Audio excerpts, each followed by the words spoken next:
Selamat pagi para pencinta renungan The Message. Shalom, saya ucapkan kepada kita semua yang mendengarkan renungan ini, Tuhan memberkatimu. Ya, oke saudaraku, pada pagi hari ini saya mencoba untuk mengajak kepada kita semua untuk mendeteksi diri kita masing-masing.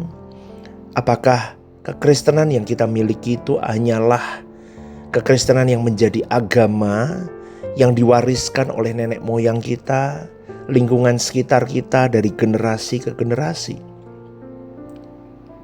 Karena kalau saya amati, itu sudah menjadi sesuatu yang sukses terjadi, yaitu generasi ke generasi kekristenan itu diwariskan sampai di titik menjadi agama mereka.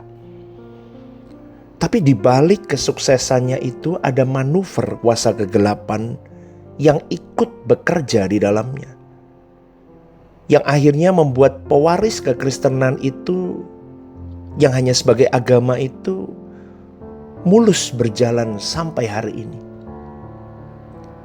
Pokoknya ritmenya ya dari kecil ke sekolah minggu, dibaptis, masuk remaja, mulai pelayanan, terus dewasa muda menikah di gereja itu, ambil bagian pelayanan.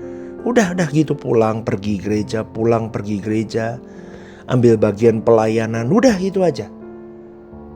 Dan biasanya saudaraku, saya mau gambarkan begini. Kekristenan kalau sebagai keberagamaan saja itu ditandai dengan seremonial, liturgi yang terus diwariskan.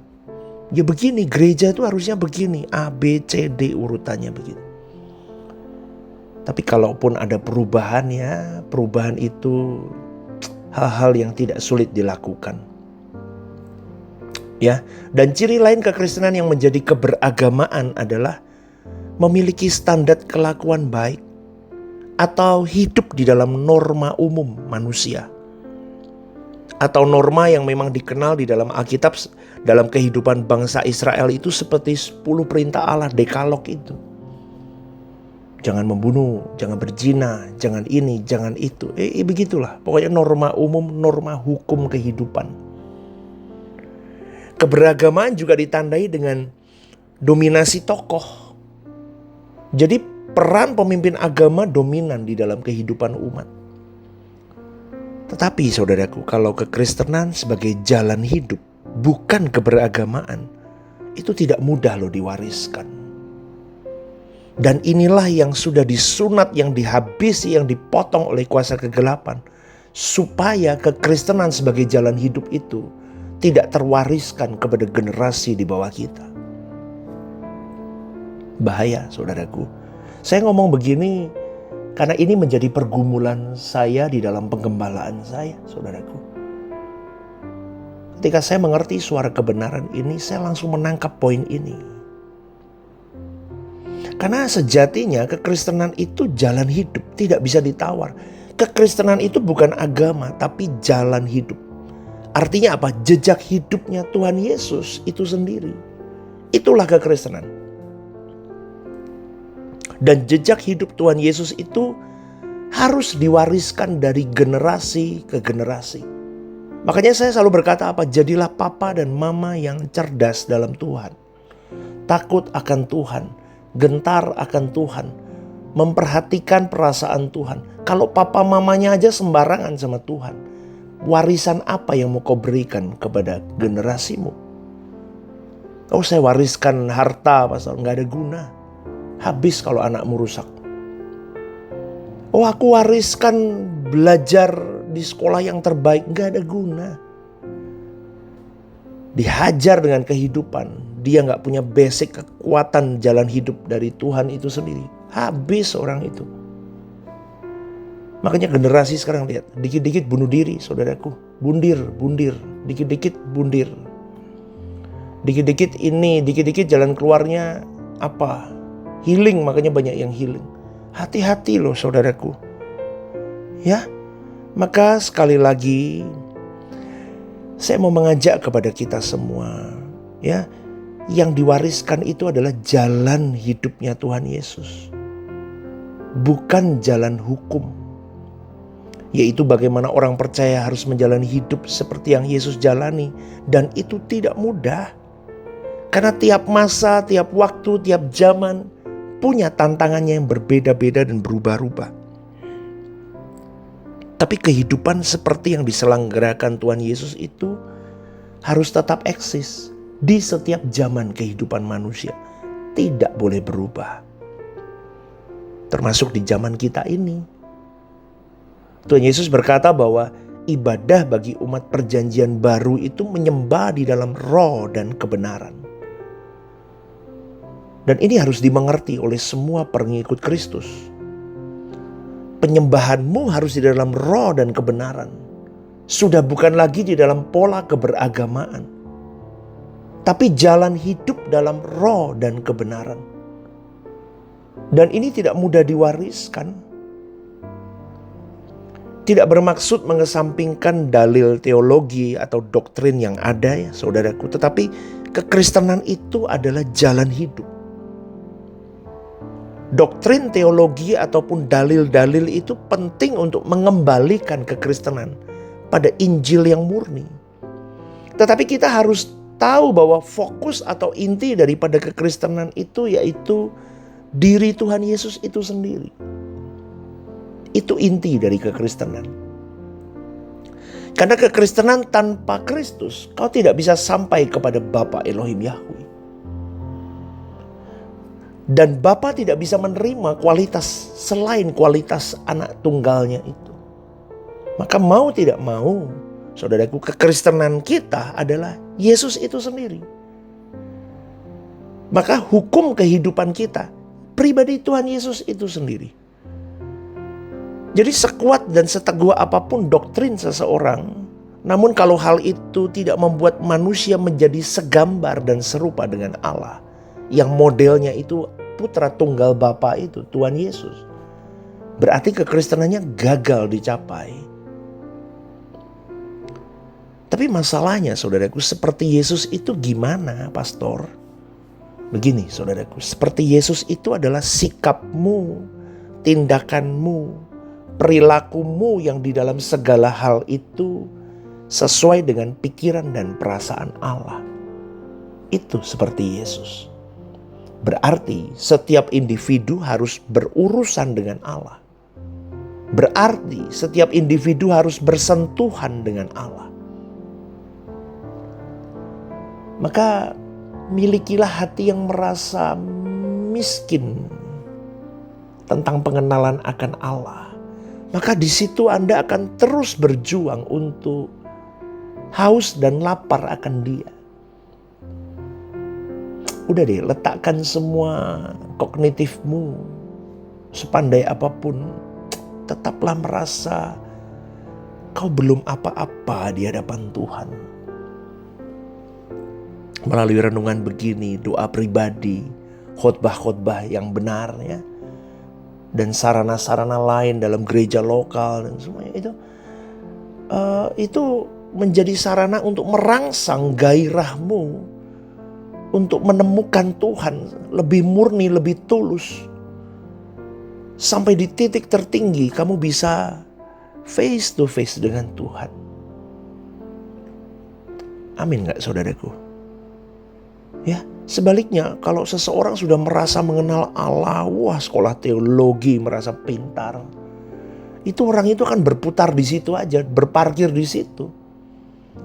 Dia tidak akan bertemu Tuhan, tapi bertemu dengan ilmu teologi tentang Tuhan. Karena bertemu Allah dan bertemu dengan ilmu tentang Allah itu dua hal yang sangat berbeda. Orang yang sekolah teologi belum tentu bertemu Tuhan. Karena ada banyak agenda kenapa orang itu sekolah teologi. Tetapi orang yang sudah bertemu Tuhan, dia akan cerdas mengenali hati Tuhan. Meskipun dia tanpa sekolah teologi. Amin saudaraku. Saya bukan berarti berkata, oh enggak sekolah teologi enggak apa-apa kalau jadi pemimpin-pemimpin umat dan sebagainya. Tapi saya tidak berkata begitu. Memang lebih baik, alangkah baiknya Anda bertemu Tuhan dan Anda belajar di sekolah teologi. Pasti lebih mantap saudaraku. maka kebenaran Tuhan itu akan lebih tajam. Karena saya berkata begini, karena penyesatan kuasa kegelapan itu sudah luar biasa sukses. Ketika orang Kristen diparkir dalam kehidupan kerangka keberagamaan. Saudaraku, sekali lagi ya, kekristenan itu jalan hidup. Artinya bahwa ibadah kita sesungguhnya bukan seremonial, tapi seluruh perilaku hidup kita. Dan melayani Allah itu sesungguhnya yang pertama adalah melayani perasaan Allah. Bahkan setiap kata yang kita ucapkan itu adalah ibadah kita. Apakah ucapan yang kita lontarkan itu sudah menunjukkan kehormatan, penghormatan kita sama Tuhan apa enggak? Perlakuan kita sama orang lain apakah menunjukkan sikap hormat kita kepada Allah atau tidak? Maka harus bertobat kita semua ini, saudaraku. Jangan merasa sudah berbakti karena kita ada di dalam kesibukan liturgi gereja. Jadi aktivis, jadi pendeta, jadi apapun, majelis, jadi apa, udah deh. Jangan merasa sudah berbakti, tapi bertobatlah tiap hari. Yuk bareng-bareng saudaraku bertobat tiap hari kita. Ya, setelah dengar renungan ini kita mau ambil komitmen. Kita mau bertobat tiap hari. Ya, yang kedua, jangan merasa sudah melayani, jangan merasa sudah berbakti, jangan merasa sudah memiutangi Tuhan dengan apa yang sudah kita lakukan. Karena standarnya Bapa di surga itu sempurna seperti dirinya, serupa dengan Yesus. Masih jauh kita, saudaraku. Dan yang ketiga, tidak tergantung dengan siapapun dan apapun. Kekristenan itu tidak tergantung kepada sosok pendetanya. Tidak tergantung kepada pemimpin spiritual manapun. Bertemulah langsung dengan Tuhan. Karena kekagumanmu kepada hamba Tuhan itu melukai hati Bapamu. Kekagumanmu akan kehebatan seorang pendeta dan karisma seorang pendeta itu melukai perasaan Tuhan. Dengar baik-baik saudara, saya ngomong begini gak ada untungnya buat saya sebetulnya. Betul. Betul ya. Kalau saya tidak takut akan Tuhan, seharusnya saya akan membawa Anda untuk mengagumi saya. Untuk mengikuti saya mutlak. Tapi saya tidak di situ. Saya ingin Anda lihat ke Tuhan. Bukan ke sosok pendetanya. Kau harus bisa langsung bertemu Tuhan. Kami hamba-hamba Tuhan, pendeta-pendeta ini hanya nurse. Suster, perawat. Merawat Anda di gereja lokal. Kami merawat sebisa kami. Tapi yang bisa mengubah hidupmu adalah kamu sendiri. Dan Tuhan itu sendiri. Kami hanya media, alat yang membantu. Jadi menapaki jejak Yesus itu sulit. Tantangannya berat. Dan menimbulkan penderitaan. Sebelum saya lanjut, Anda sanggup gak? Kalau Anda sanggup, Anda dengarkan ini sampai selesai. Karena ketika kau mempertahankan kekristenan yang sejati dengan tidak mengikuti jalan dunia, dan kau membunuh hasrat-hasrat pribadimu yang sudah melekat puluhan tahun dalam hidupmu, maka sekali lagi dengar baik-baik. Untuk melepaskan itu semua, untuk mengiring Yesus, kau harus lepaskan itu semua. Dan itu penderitaan, saudaraku. Itu pikul salib namanya. Dan itu bayarannya mahal. Maka sebelum mengikut Kristus, hitung dulu anggaranmu. Sanggup gak kamu ikut Tuhan? Karena kalau kau berpijak pada dua perahu, satu ikut Tuhan, satu ikut dunia, kau sedang melecehkan Tuhan. Saudaraku, inilah pilihan yang harus kau ambil. Yaitu menapaki jejak hidup Tuhan Yesus yang sudah dirusak oleh keberagamaan. Sehingga rantai kekristenan yang sejati dapat diwariskan ke generasi ke generasi. Amin saudaraku. Generasi ke generasi butuh warisan kita. Warisan yang memang benar-benar jejak hidup Tuhan Yesus terlihat dalam hidupmu dan hidupku. Sebab pada akhirnya setiap individu harus menemukan Tuhan. supaya dia mengerti apa yang Allah kehendaki dalam hidupnya. Kemudian dia menjadi seorang seperti yang Allah rancangkan. Karena masing-masing kita memiliki kepribadian yang berbeda-beda. Dan ini menjadi kekayaan kerajaan surga yang bertumbuh dengan landasan karakter Kristus. Yaitu memiliki kepekaan, kecerdasan rohani untuk berbuat segala sesuatunya sesuai dengan pikiran dan perasaan Allah. Saudaraku, semoga renungan ini menjadi semangat untuk kau dan saya berubah hidup kita. Tiap hari lebih baik, tiap hari lebih kudus, tiap hari lebih menghormati Tuhan. Sehingga hidup Tuhan Yesus itu benar kita tampilkan dan kita bisa wariskan kepada orang-orang yang kita kasih di bawah kita. Selamat pagi saudaraku. Kembali lagi saya ajak, ayo berjuang dengan saya untuk menyenangkan hati Tuhan. Amin saudaraku. GSKI Rehoboth Semarang, One Vision, One Heart for harvesting jiwa-jiwa. Tuhan memberkati.